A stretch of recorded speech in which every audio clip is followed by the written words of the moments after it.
Hola amigos, Ghost here, and today we continue our bonus Bookends series on Ghost of Tsushima. In today's Bookends, we shall talk about the side missions of Ghost of Tsushima, from the regular tales of Tsushima and Iki that can be found randomly across the islands, to the character-specific tales that dive into the side plots of the game, as well as the mythic tales which focus on specific weapons, armor, and special techniques we attain during our journey. Along with this, we will buy more upgrades and cosmetics exclusive to New Game Plus. So with that said, let's do this! One of the many things Ghost of Tsushima achieves is telling stories. Stories of people and of life. The many tales of Tsushima and Iki do this amazingly. Even though every mission uses the same core gameplay of the combat, of the stealth, of the parkour, or the simplistic investigations, they all are different in what their story is about. From tales of a master stonemason seeking glory and fame only to end up losing the one thing he truly cared for, to tales of a bandit seeking redemption for all he was forced to do. Each tale fleshes out the world of Ghost of Tsushima by exploring themes of loss, revenge, deceit, honor, saving people, avenging people, protecting the spirits and temples. The list goes on and on. They explore what a world would be like in a time of war and desperation, a time of uncertainty and perseverance. Most importantly of all, they tell stories that matter to the gameplay, to the game, and to the world of Ghost of Tsushima. The regular tales of Tsushima are the side missions that dive into the majority of these themes. For the most part, they are short, digestible sections of gameplay with a simple story. For instance, the tale incident at Hiyoshi Pass has a civilian trapped on a bridge with Mongols messing with the person, and we have to deal with the Mongols. Simple enough. However, if you look into it deeper, you can see several themes come into play, from military strategy in blocking a bridge to prevent enemy forces or civilians from using it, to the merciless actions of the Mongols and how civilians are always the target to such actions in war. Another tale, Peace for the Divine, has the player kill Mongols who are excessively killing foxes in Tsushima, which also happen to be a symbol of the people's religion. The tale shows how different groups of people will target another group's religion in war to break a people's spirit, or how the Mongols are destroying Tsushima by consuming it of its resources and life. These missions and all of the others tell these kinds of stories. Are they some deep philosophical message? No.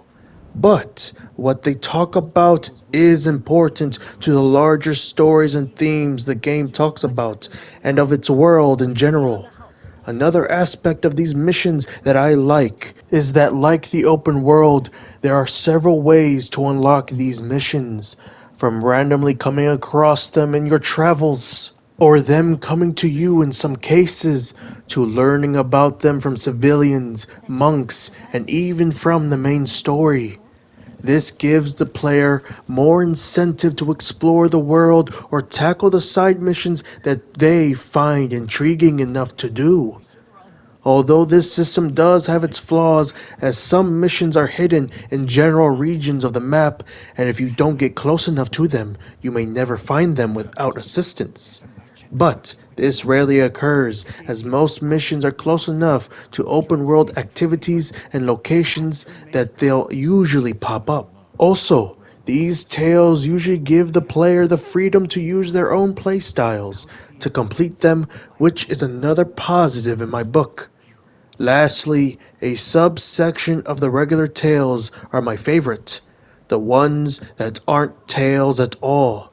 Specifically, I'm talking about the missions like A Family's Escape, which occurs within the Araki prefecture of the Izuhara region. There is no objective markers, no dialogue, only letters. Letters we must collect, read, and find the next one until we finally see the fate of the family. It's a beautiful and tragic tale. And although there are a few similar hidden missions on Tsushima and Iki, I hope that Ghost of Yote will further expand upon this style of mission, because they fit the whole explore the world at your pace concept.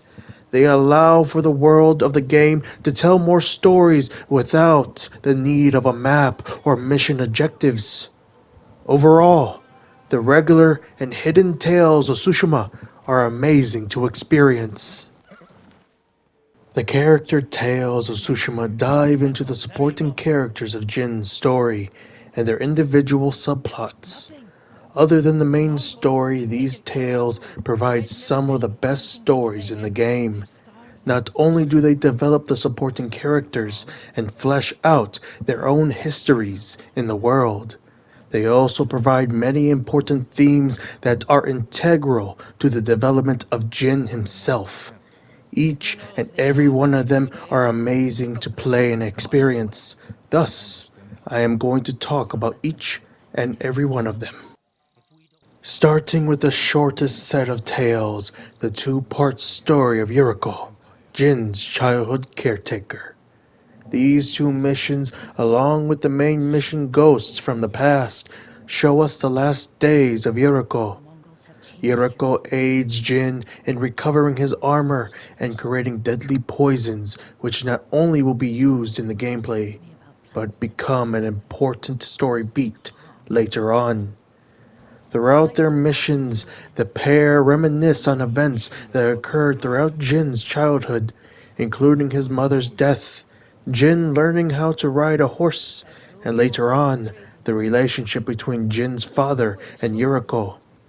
Just as important as this world building is, Jin and Yuriko's dynamic when it came to creating the poisons. Yuriko doesn't want to do it, but is compelled to help her young lord. Jin, meanwhile, although caring for Yuriko, pushes her to make these poisons. This dynamic shows just how much Jin has changed due to the war, and how he has evolved into using every tactic possible to win the war. Also, I love how this game tackles the symptoms of Alzheimer's and or dementia with Yuriko. Clearly forgetting things or who she is actually talking to, we see her struggle to help Jin. And during this, we start to see her reveal memories which potentially are altered or misremembered about her and Jin's father. It further shows how Jin cares for Yuriko despite using her for crafting poisons. Lastly, I love that in those missions, the message of legacy is talked about. As Yuriko said, the proud do not endure, the greatest of us fall in the end. To be rigid and immovable is to fail to see what's around them, to see the strength of others of change. Jin takes this to heart, and it will lead to many of his actions and choices later on. Although quite short compared to many other sets of tales, Yuriko's and her death have major impact on Jin's growth in the future. The tales of Kenji, on the other hand, show us how Jin can change others.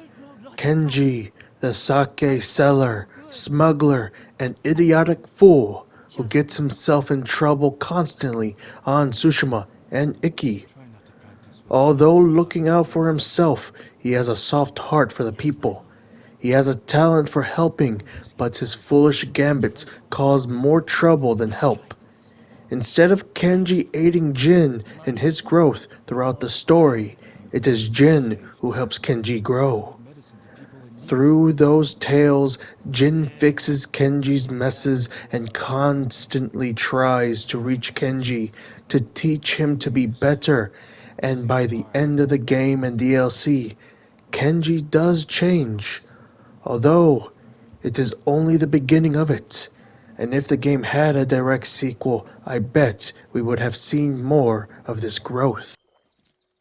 The tales of Norio are much darker and deeper. Norio, the last warrior monk, is constantly changing in his tales, from a humble brother trying to live up to his brother's legacy, to a man disheartened about his faith, and finally, a man consumed by his grief and hatred of the Mongols. The Mongols killed his brother, and this broke Norio. Jin tried to help Norio in this regard, but Jin, who at this point in the story had no idea how to help Norio grieve and move on forward, failed in this endeavor. Despite helping Norio protect the temples and fellow monks, Norio's inner hatred and conflicting feelings on his faith led to him becoming a ruthless warrior. The war changed Norio just like it does to all, but for Norio, it broke him, and this fate could easily become Jin's fate in the future. His story mirrors Jin's own, but also shows us how Jin could avoid it later on in the DLC, and how we, as a player, can as well when it comes to the endings of the main game. Norio's tale is a cautionary one. It shows how even the most humble and religious man could be broken by war, and how not grieving properly can lead to such a dark fate. Lady Masako shares in this message. The tales of Lady Masako show us how grief, anger, and wrath can lead to a spiral of revenge. Her family was destroyed by those that felt wronged by them. A part of Lady Masako died with them. What remained was a warrior hell-bent on revenge, so much so that she would fall into blind rage countless times, pushing her body to the brink without rest or food. Vengeance consumed her thoughts to the point of trying to kill an innocent monk and Jin himself. Her revenge and her grief nearly ended her, and when she finally confronted her own sister, she was left broken in the aftermath. Avenging your family can be a noble cause, but being consumed by vengeance, by anger, by hatred, only leads to ruin. Once more, this is mirrored in Jin's story. Should he be consumed with destroying the Mongols? Should he give everything for revenge? This is the question that Jin has to tackle as his own story progresses. Another side to this theme comes from the tales of Sensei Ishikawa. The sensei is a callous and pessimistic man. His story is a cautionary tale in what one is willing to do to achieve victory, to achieve glory. He failed his students and they became monsters. His latest pupil, Tomoe, betrayed him and helped the Mongols. He would have sacrificed his home to kill Tomoe if it wasn't for Jin. Their relationship is rocky throughout their story. Jin and Sensei Ishikawa push each other forward. Sensei Ishikawa pushes Jin to be better than him, and Jin pushes his sensei to change his ways. Again, we see how mistakes of the past and war make people do horrible things to win, and how some try to push against this way of thinking. But unlike Norio or Lady Masako, by the end of the game, it seems that Sensei Ishikawa was able to grow for the better and move past his mistakes. The tales of Yuna follow this route of trying to be better, of not becoming monsters and avoiding crossing that line. Yuna faced her past, those that enslaved her and those that she failed to save. All Jin could do was help right those wrongs. But in doing so, did they cross the line?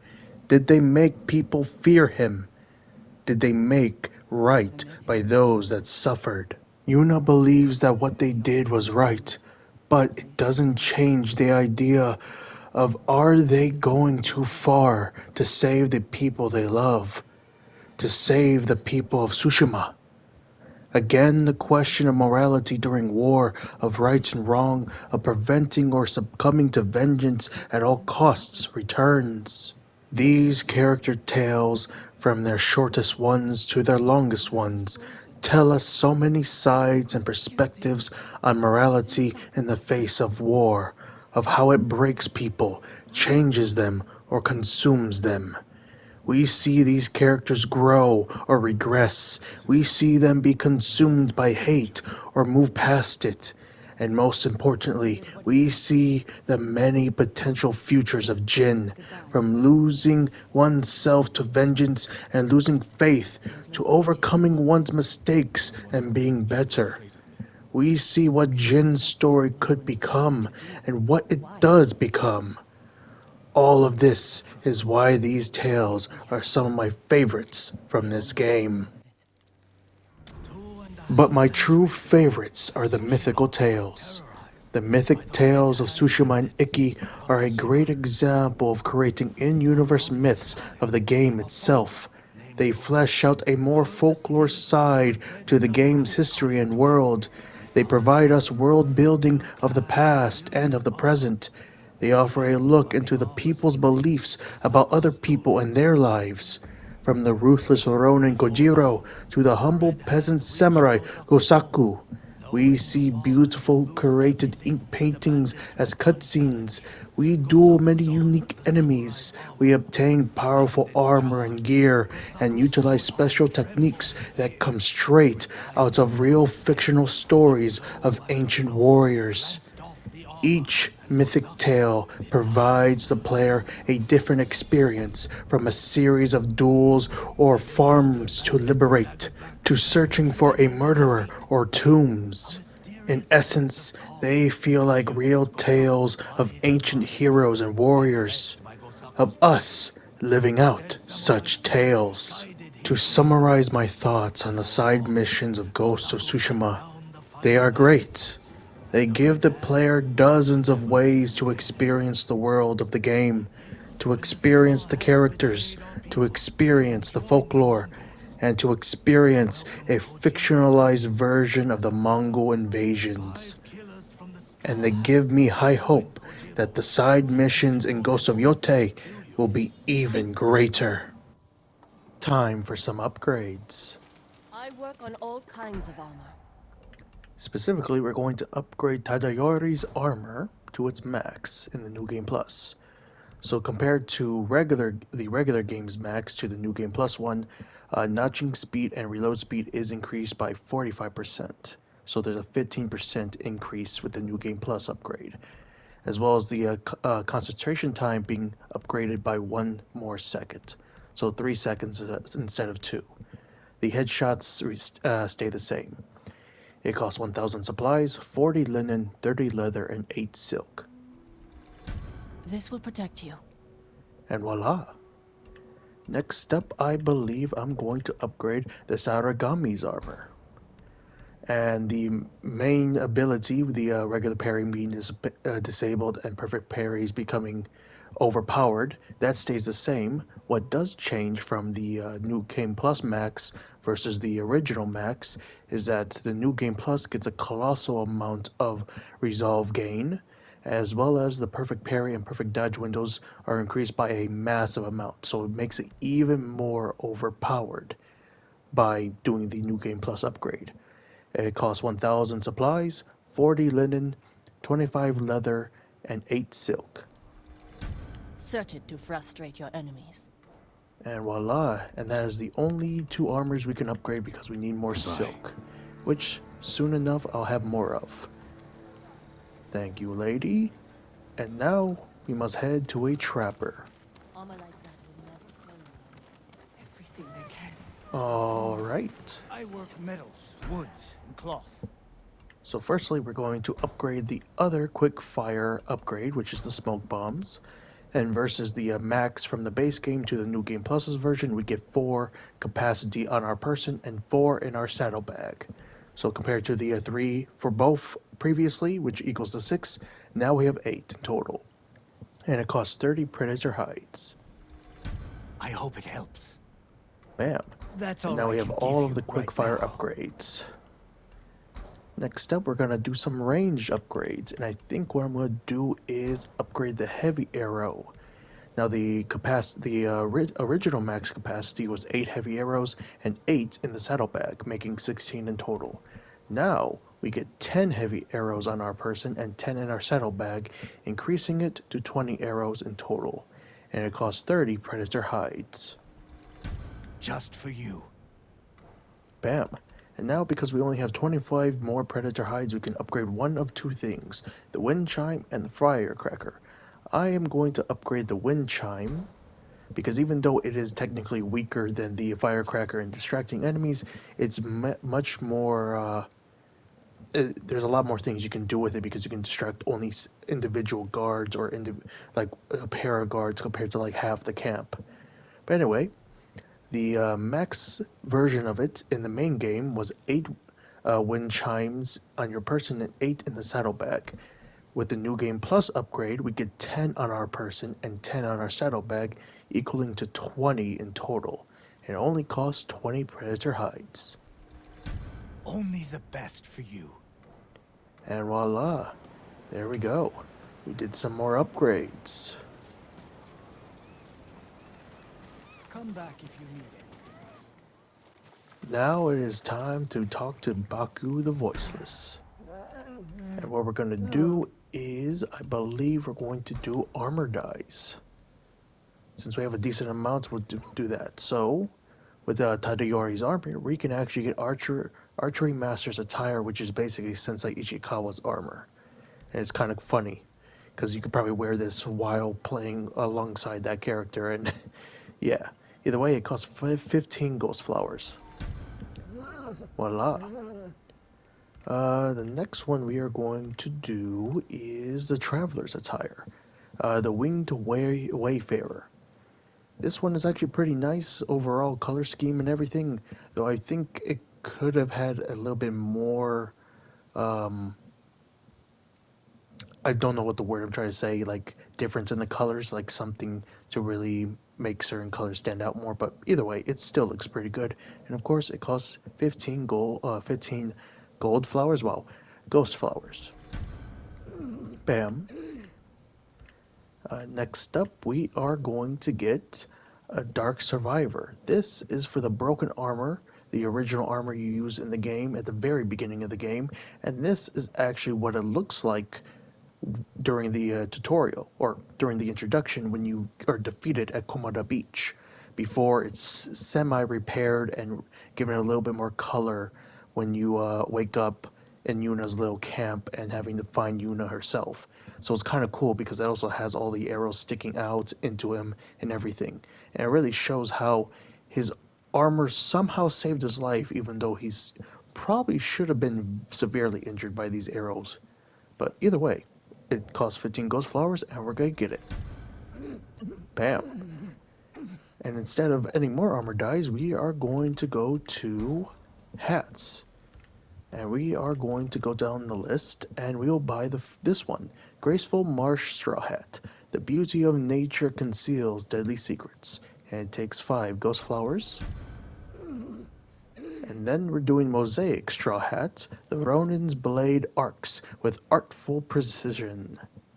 And it's also for 5 ghost flowers. In fact, all of them are for 5 ghost flowers. Next one up, Bone White Straw Hats. Lit by the sun, the blinding radiance of death itself approaches. And actually, it kind of it's a good headgear. I think it works with a lot of the more white-based color schemes we have for some of the armors.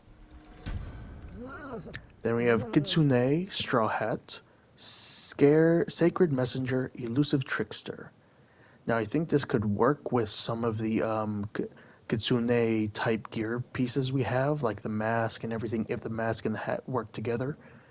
It definitely works with some red based armor variations. We will do the koi straw hat. The master bladesman dances with the grace and beauty of the koi. I'm pretty sure a koi is a type of fish. It looks pretty decent. I think the colors could have stand out a little bit more compared to the actual straw hat itself, but it's nice overall. Then we're going to get blood-stained betrayer's hat. The deep red stain of treachery can be avenged, but never cleansed. And this is Rizo's hat, but damaged and everything. Then we have Dark Betrayer's hat. The death of friendship casts a long shadow, which basically is just a different version of Rizo's hat, but this one being very black. It fits with like the Ronin attire and Kojiro's armor and such, so it looks pretty nice. And then finally we have Shadow Tengai. In the dance of death, the eye moves slower than the blade. And it kind of is funny, especially since it's clipping through the mask I'm currently wearing. But honestly, it reminds me of I think Zanny, the YouTuber Zanny, used this hat or a similar one like this during one point in one of his episodes on this game. Either way, it's pretty funny and kind of cool. And bam, that is all the hats, and I'm pretty sure we've done all the masks, if I remember correctly, yep, and all the charms. So that leaves only armor dies left to get. So we have enough for one more, and I think what I'm going to do is get Bright Defender for Gosaku's armor, because it actually looks pretty nice. All of his color variants are pretty nice in this game. And of course, it costs 15 ghost flowers. And voila! And with that, we conclude today's Bookends chapter. I will admit, I'm not the best at these review/video essay type videos, but I did my best to share my thoughts. So yeah, I hope you all enjoyed today's Bookends chapter as much as I did. Until next time, this is Ghost, signing out.